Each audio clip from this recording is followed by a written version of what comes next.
पूजा खेड़कर को किस नियम के तहत इंडियन एडमिनिस्ट्रेटिव सर्विस से हटाया गया? ये नियम कब लागू होता है? अब तक पूजा खेड़कर के मामले में क्या क्या हुआ, बात करेंगे इस वीडियो में। हेलो, मैं हूं स्वर्ण और आप देख रहे हैं स्विच।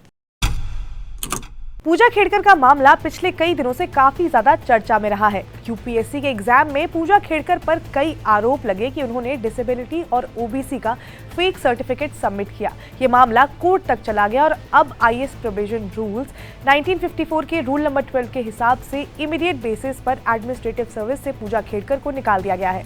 पूजा 2023 बैच की महाराष्ट्र कैडर से अफसर थी। पूजा खेड़कर अभी प्रोविजन वाले पीरियड में थी, जिस दौरान पता चला कि यूपीएससी सीएससी के एग्जाम में उन्होंने फेक सर्टिफिकेट दिखाकर धांधली की। पहले पूजा ने ओबीसी कैटेगरी से एग्जाम लिखा, फिर उनके ऊपर ये एलिगेशन लगे कि जब उनका अटेम्प्ट उसमें पूरा हो गया तब उन्होंने ओबीसी के साथ फिजिकल डिसेबिलिटी के साथ भी इस एग्जाम को लिखा और जिसके बाद उनका सिलेक्शन हो गया। लेकिन बाद में जब ये मामला सामने आया तब पता चला कि जो उनके सर्टिफिकेट्स थे वो फेक थे। उसमें ये पता चला है, अभी तक उन पर यही एलिगेशन लगा है कि जो उनका मेडिकल टेस्ट होना था उसमें भी कई बार वो अपीयर नहीं हो पाए।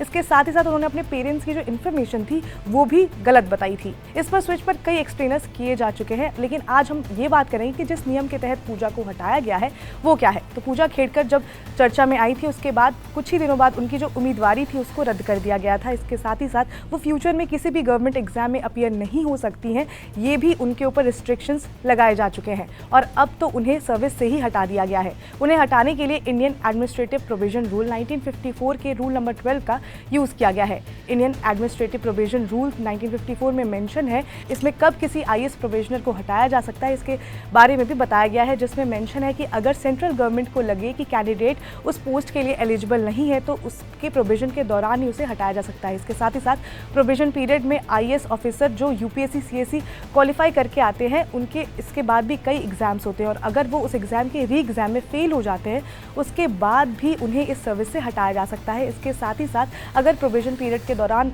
उन्होंने कुछ ऐसा काम किया है जो उनके ड्यूटी के अगेंस्ट में है, उसके बाद भी उन पर एक्शन लिए जा सकते हैं। किसी भी आईएएस ऑफिसर की जो अपॉइंटमेंट होती है वो देश के राष्ट्रपति करते हैं, उन्हें उनकी नौकरी से निकालने का अधिकार भी उन्हीं का होता है। लेकिन सेंट्रल गवर्नमेंट ऑफिसर पर इंक्वायरी बिठा सकती है और अपना सजेशन जो है वो आगे भेज सकती है। इसके अलावा जो ऑफिसर प्रोविजन पर है उनके खिलाफ भी सेंट्रल गवर्नमेंट इंक्वायरी बिठा सकती है और उसकी पूरी रिपोर्ट जो है वो सबमिट करने के बाद किसी भी डिसीजन पर पहुंचा जा सकता है। लेकिन ऐसा नहीं है कि स्टेट गवर्नमेंट और सेंट्रल गवर्नमेंट के पास ऑफिसर को लेकर कोई एक्शन नहीं ले सकते। उनके पास आईएएस ऑफिसर को सस्पेंड करने का अधिकार होता है, लेकिन उसके लिए उनके पास वैलिड रीजन होना चाहिए और इसके लिए उन्हें वो पूरी प्रॉपर रिपोर्ट जो है वो आगे सबमिट करनी पड़ती है। तो पूजा खेड़कर के मामले के बाद सोशल मीडिया पर कई और ऑफिसर्स पर एलिगेशन लगे कि यूपीएससी सीएससी के एग्जाम में उन्होंने गलत तरीके से एडमिशन लिया। इसके बाद यूपीएससी सीएससी के एग्जाम का जो पूरा प्रोसेस है उस पर भी कई क्वेश्चन उठाए गए, जिसके बाद यूपीएससी ने अपनी तरफ से कुछ दिनों पहले ही कहा था कि अब जो यूपीएससी के एग्जाम होंगे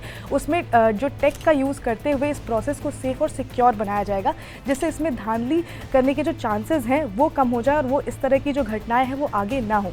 फिलहाल यूपीएससी के एग्जाम से रिलेटेड जो भी अपडेट आएगा हम आप तक पहुंचाते रहेंगे। आप जुड़े रहिए स्विच के साथ। इसके साथ ही अगर आपको ये वीडियो इन्फॉर्मेटिव लगी हो तो लाइक करें, शेयर करें, सब्सक्राइब करें स्विच को।